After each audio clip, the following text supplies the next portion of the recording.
Ang pelikula ay umiikot sa isang ama na si Sang Tae at sa kanyang teenager na anak na si Do-yeon, na nakatira sa isang maliit na bayan sa South Korea. Mahal na mahal ni Sang Tae ang kanyang anak at nagsisikap na mabigyan siya ng magandang buhay, ngunit si Do-yeon ay isang spoiled brat. Ang tanging iniisip niya ay ang kanyang reputasyon sa paaralan at ang kanyang mga make-up. Bukod dito ay sinusubukan niyang iwasan ang kanyang ama hanggang sa kanyang makakaya, maging sa bahay man ito, habang papunta sa paaralan, o kahit sa bahay ng isang kamag-anak.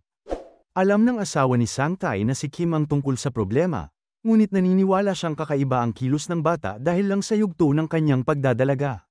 Isang araw ay nagkasakit ang lolo ni Do-yeon kaya nagpa siya ang pamilya na bisitahin ito, kahit doon ay hindi pinapansin ni Do-yeon ang kanyang ama at patuloy na nakikipag-usap sa kanyang mga kaibigan. Maya-maya ay tumayo siya at naghanda na sa pag-alis kaya napilitan si Sang Tae na ihatid siya pauwi. Sa labas ay naging emosyonal si Sang Tae at tinanong ang kanyang anak kung may nagawa ba siyang mali. Binanggit niya na siya ay nagtatrabaho araw at gabi upang matupad ang kanyang mga hinihiling ngunit hindi man lang niya siya itinuturing na ama. Nang marinig ito ay sumagot ang spoiled na si Do-yeon na palagi siyang hindi naiintindihan at napakahirap maging isang estudyante. Iginiit ni Sang Tae na madali ang buhay ng estudyante at hinamon niyang magpalit sila ng sitwasyon sa loob ng isang araw. Habang nagtatalo ang dalawa, biglang sumulpot ang lolo ni Do-yeon at ipinakita ang kanyang ginkgo tree sa kanila. Binanggit niya na kung ang isang tao ay hihiling malapit sa punong ito, ang kanilang mga hiling ay maaaring matupad. Ngunit nakalulungkot dahil nang siya ay lumingon, napagtanto niyang walang nakikinig sa kanya. Sa ibang lugar ay nag-aaway pa rin sina Do-yeon at Sang Tae habang pauwi. Sinusubukan ni Sang Tae na ipaunawa sa kanyang anak ang sitwasyon ngunit siya ay nawala sa konsentrasyon, at nauwi sa pagbangga ng kanyang sasakyan sa isang paparating na truck. Ang pag-inom ng nagmamaneho ay isang delikado at malaking problema, ngunit ang pagkakaroon ng bastos at pasaway na bata habang nagmamaneho ay ang pinakamapanganib. Nang magkaroon ng malay ang dalawa sa ospital, laking gulat nila nang malaman nila na nagpalit sila ng mga katawan. Lumilitaw na ang mahiwagang puno ng ginkgo ay pinagpalit ang kanilang mga posisyon, ang bagay na kanilang pinagtatalunan. Hindi na sila nag-aksaya ng oras at tumungo sa isang nakahiwalay na seksyon ng ospital, at doon ay sinisikap na maunawaan ang sitwasyon. Si Sang Tae na nasa katawan ng kanyang anak ay ipinapalagay na pinarusahan sila ng Diyos dahil sa pagiging walang ingat, ngunit iginiit ni Do-yeon na nasa katawan ng kanyang ama na posible na may lohikal na paliwanag sa likod nito. Sa oras na yun ay naalala ni Sang Tae ang kaibigan niyang doktor na si Lee kaya nagpa siya na bisitahin ito. Tumakas ang dalawa sa ospital at sumakay sa isang taxi. Habang nasa daan ay tinawag ni Do-yeon na ama si Sang Tae at patuloy din siyang umaarte na parang isang babae. Gaya ng inaasahan ay nalito ang driver ng taxi at inakala niyang mga pasyente na may problema sa pag-iisip ang dalawa. Sa sumunod na eksena ay nakarating na sina Do-yeon at Sang Tae sa opisina ni Lee, at si Sang Tae na nasa katawan ng kanyang anak ay nagsimulang humingi ng tulong. Para patunayan na siya nga si Sang Tae, ibinunyag niya ang ilan sa mga pinakamadilim na sikreto ni Lee. Gayunpaman, sa halip na paniwalaan sila ay nagalit si Lee at pinagalitan Sang Tae dahil sa pagbubunyag ng kanilang mga sikreto. Bago pa makapagsalita ng iba pa ang mag-ama ay puwersahan na niya silang pinaalis sa kanyang opisina. Ilang sandali pa ay pumunta ang dalawa sa isang pharmacy at muling nagdulot ng eksena doon, bilang resulta ay nagpasya silang panatilihing lihim sa lahat ang kanilang pagpapalit ng katawan kabilang na ang kanyang ina na si Kim. Nang maglaon sa hapunan ay naghanda si Kim ng masarap na karne ng baka sa kanyang pamilya, ngunit hindi ito maaaring kainin ni Sang Tae dahil ang kanyang anak na babae ay nagda-diet. Sa kabilang banda, si Do-yeon na hindi pa nakakatikim ng alak ay napilitan na uminom ng kaunti nang magsimulang maghinala ang kanyang ina sa kanila. Ang mga bagay ay mas lalong lumala para kay Do-yeon nang sinubukan ng kanyang sariling ina na makipagtalik sa katawan ng kanyang ama pagdating ng gabi. Ngunit sa kabutihang palad ay nakainom ng marami si Kim kaya nakatulog siya bago pa man magkaroon ng anumang pinsala. Kinaumagahan ay maagang gumising ang dalawa at nagsimulang magsaliksik kung paano maibabalik ang kanilang katawan, ngunit nakalulungkot dahil walang anumang impormasyon tungkol dito. Pagkaraan ng ilang sandali ay nagkita sila sa basement at sinisi ang isa't isa sa kanilang mga problema. Sa oras na yun ay naalala ni Sang Tae na ang kanyang ama ay maraming alam tungkol sa mga supernatural. Agad niya itong tinawagan at ibinunyag ng matanda na naging posible ang kanilang pagpapalit na tinatawag na switch dahil sa puno ng ginkgo. Binanggit din niya na bagamat isang linggo lang ang itinatagal ng switch, kailangang iwasan ni Sang Tae at Do-yeon ang pag-aaway dahil may masama itong kahihinatnan. Dahil sa impormasyong ito ay guminhawa ang pakiramdam ng dalawa, ngunit kailangan pa rin nilang pagdaanan ito sa buong linggo na napakahalaga para sa kanila. May mahalagang presentasyon si Sangtae sa kanyang trabaho, habang si Do-yeon ay napili para sa isang audition sa isang musical club. Napaka-espesyal ng audition na ito dahil nandoon din ang kanyang crush na si Gio. Kaya naman pareho silang nagpasya na ipagpatuloy ang buhay ng isa't isa sa pamamagitan ng pag-aaral ng kani-kanilang mga ginagawa at paraan ng pamumuhay. Ilang sandali matapos maghanda ni Sangtae at Do-yeon, tumuloy na sila sa kanilang paaralan at opisina. Sa kani-kanilang paraan ay tinuturuan nila ang isa't isa kung paano kumilos, at nagpalitan pa sila ng kanilang mga cellphone para mas mukhang maging totoo. Nang makarating si Do-yeon sa opisina ng kanyang ama, nalaman niyang hindi pala siya sikat. Nagtatrabaho siya sa isang cosmetics company at pinapamahalaan ng isang maliit na grupo na tinatawag na Team Powder na malapit ng matanggal dahil sa kakulangan ng benta. Kabilang sa kanyang team ay ang assistant manager na si Jujang, isang nakakainis na lalaki pero responsableng empleyado. Ang isa pa ay ang sales executive na si Mido, isang magandang babae na mas mukhang modelo kaysa sa isang sales lady. Makalipas ang ilang sandali ay may maliit na talakayan ang Team Powder kung saan sinubukan na ipaliwanag ni Jujang ang isang presentasyon, ngunit abala si Do-yeon sa pakikipag-usap sa kanyang mga kaibigan. Ikinagalit ito ng buong team dahil mayroon silang mahalagang pagpupulong sa isang VIP investor sa gabing yun. Sa kabilang banda, narating ni Sangtae ang paaralan ng kanyang anak at umupo sa tabi ng pinakamasunurin na estudyante sa klase na si Kyungmi. Nagtaka ang lahat dahil si Do-yeon ay kilala sa pagiging mayabang at bastos sa mga mababait na estudyante. Maya-maya ay tumungo siya sa auditorium kung saan nagaganap ang audition sa musical club. Napansin ni Sangtae ang crush ng kanyang anak na si Gio at agad niya itong hindi nagustuhan. Gayunpaman nang tinawag siya sa entablado upang kumanta, naalala niya ang kanyang kabataan at nasabik sa pangyayari. Si Sangtae na nasa katawan ng kanyang anak, ay kumuha ng gitara at nagsimulang kumanta ng isang nakakatuwang kanta, na ikinahangan ng lahat ng mga hurado kabilang na si Gio. Samantala, ang Team Powder ay naghahapunan kasama ang investor, at ang lahat ng mga miyembro ay sinusubukan ang kanilang makakaya na sumipsip sa kanya upang siya ay pumayag sa deal. Gayunpaman, si Do-yeon ay hindi interesado sa trabaho ng kanyang ama at patuloy na ginagamit ang kanyang cellphone.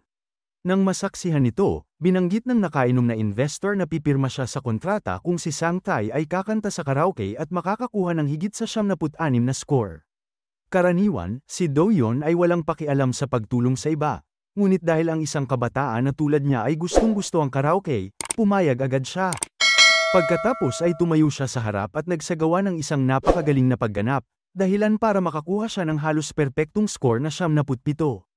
Ito ay ikinatuwa ng grupo kaya ang kontrata ay sigurado na. Sa gabi, ang mag-ama ay nagkwentuhan tungkol sa kanilang unang araw.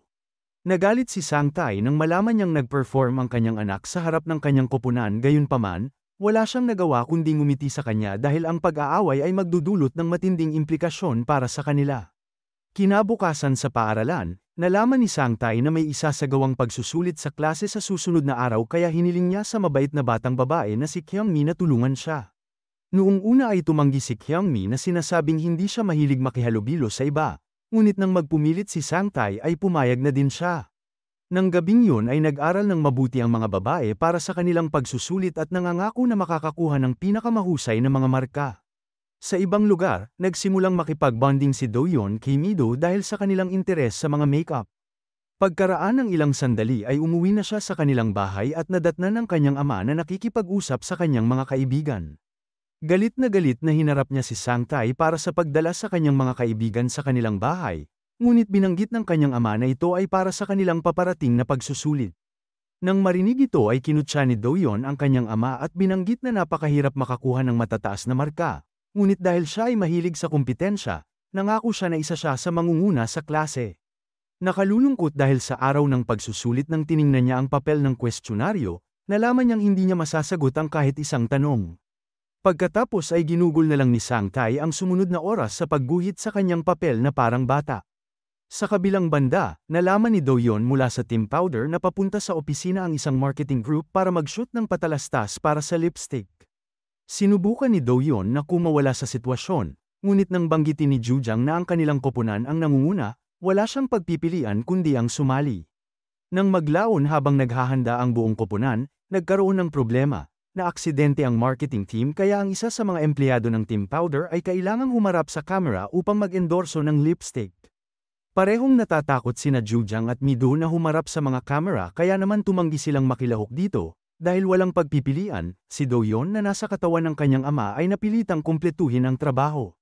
Ang masama pa nito, ang patalastas ay kinukunan ng live sa TV at pinapanood sa buong bansa. Ngunit nakakagulat dahil si Do-yeon na maraming kaalaman tungkol sa mga makeup ay inindorso ang mga ito nang walang pagkakamali dahilan para humanga ang kanilang mga boss.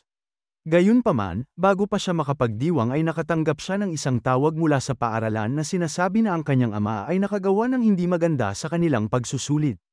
Galit na dumiretso si Do-yeon sa silid ng mga guro at sinimulang pagalitan ng kanyang ama sa harap ng guro. Sinaktan pa niya ito ng ilang beses, ngunit sa halip na lumaban tulad ng palagi niyang ginagawa ay tumakbo na lang si Sang-tae palayo. Sa labas ay nagkasundo ang dalawa at nangako na hindi na muling guguluhin ang buhay ng isa't isa. Ibinunyag ni Do-yeon na inimbitahan siya ng kanyang crush na si Ji-oh para makipag-date kinabukasan, at ito ay isang pagkakataon na hindi niya maaaring palampasin. Pagkatapos ay nakiusap siya sa kanyang ama na makipag-date at mapabilib si Ji-oh. Ngunit gaya ng inaasahan ay tumanggi kaagad si Sang-tae na sinasabing hindi niya gusto ang lalaki simula pa noong una. Ngunit dahil matigas ang ulo ni Do-yeon, sa huli ay nakumbinsi niya ang kanyang ama na makipag-date sa kanyang crush.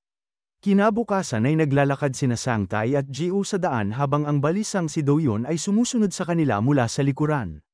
Hindi nagtagal ay dinala siya ni Ji-oh sa isang music store kung saan nagsimula silang mag-bonding dahil sa kanilang karaniwang interes sa vintage music. Pagkatapos ng date ay sumakay sina Ji-oh at Sang-tae ng bus para umuwi. Sumakay din si Do-yeon at nang mapansin niyang sobrang lapit ng kanyang ama sa kanyang crush ay nainggit siya. Ngunit nang napagtanto niya na naging maayos ang date, inaliw niya ang kanyang sarili at ngumiti. Ika-6 na araw na ngayon mula nung nangyari ang switch, ito rin ang pinakamahalagang araw para kay Sang-tae dahil dapat siyang magpakita ng perpektong presentasyon sa harap ng kanyang boss at ng board of directors.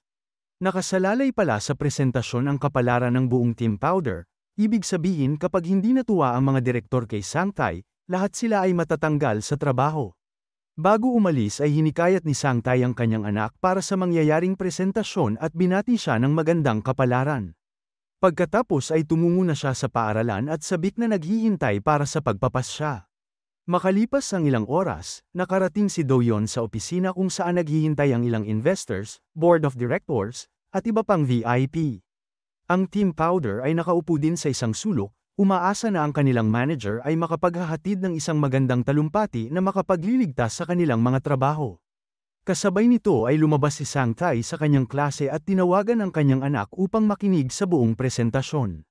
Hindi nagtagal ay sinimulan ni Do-yeon ang kanyang pagsasalita gamit ang kanyang malawak na kaalaman sa mga pampaganda, dahilan para humanga ang lahat. Ngunit nang magsimulang magpalakpakan ang lahat, bigla siyang nagsalita na masyadong mahal ang mga produkto ng kumpanya. Binanggit din niya na hindi hangal ang mga kabataan para bumili ng mga ganitong mamahaling produkto, kaya mas mabuting babaan ang halaga para sa mas magandang resulta. Sa ganitong paraan ay binabanggit ni Do-yeon ang tungkol sa mga pang-araw-araw na problemang kinakaharap niya habang bumibili ng mga makeup. Nakalulungkot dahil ang mga board of director ay hindi nagustuhan ang kanyang mungkahi at nagpasya silang tanggalin agad ang Team Powder. Si Sang-tae na narinig ang lahat ng ito mula sa kanyang cellphone ay nalungkot. Agad na pumunta sa opisina at hinarap ang kanyang anak para sa kanyang kahangalan, ngunit sinigawan lang siya nito dahil hindi siya nakikinig sa kanyang mga opinyon. Hindi niya napagtanto na yun ay dahil ang kanyang mga opinyon ay puro walang kwenta, pagkatapos ay umalis siya nang hindi binibigyan ng pagkakataon ang kanyang ama na magpaliwanag. Kinabukasan ay muling nagtungo sa opisina si Do-yeon at sinubukan na kumbinsihin ang mga board of director na muling isaalang-alang ang kanilang desisyon, napaluhod pa siya at nagmamakaawa sa kanila. Gayunpaman, ang lahat ng ito ay ikinagalit lamang ng mga direktor at hiniling na umalis siya. Dahil ayaw pa ring sumuko, sinimulan silang habulin ni Do-yeon sa kanilang sasakyan at kasabay nito ay dumating si Sang-tae sakay ng bisikleta. Nakalulungkot dahil sa panahon ng kaguluhan, nabangga ng kotse ang bisikleta na nagpabagsak kay Sang-tae. Agad siyang dinala sa ospital kung saan nagsimulang umiyak si Do-yeon. Pagkatapos ay kinuha niya ang kanyang telepono at sinimulang tingnan ang kanyang mga larawan noong bata pa siya, kung saan si Sang-tae ay laging nasa tabi niya. Nang gabing yun, ang puno ng ginkgo ay naglaglag ng isang dahon na naglakbay hanggang sa ospital sa kwarto ni Sangtai. Pagkatapos ay nagsagawa ito ng isang espesyal na mahika, at sa wakas ay ibinalik ang mag-ama sa kanilang orihinal na katawan. Kinaumagahan ng magising sina Sangtai at Do-yeon, tuwang-tuwa sila nang mapansin na nakabalik na sila sa kanilang mga katawan.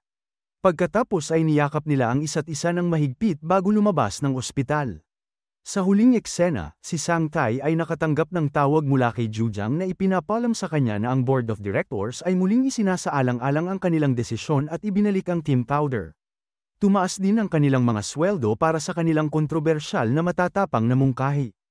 Nagtatapos ang pelikula nang magkasamang kumuha ng litrato sina Do-yeon at Sangtai, na nagpapahiwatig na mas matatag na ang kanilang pagsasama kaysa dati. Dito na nagtatapos ang kwento, sana ay nagustuhan mo ito. Kung hindi ka pa nakasubscribe ay mag-subscribe ka na upang matulungan mo ang channel na ito. Mag-comment ka na rin tungkol sa kwento. Salamat!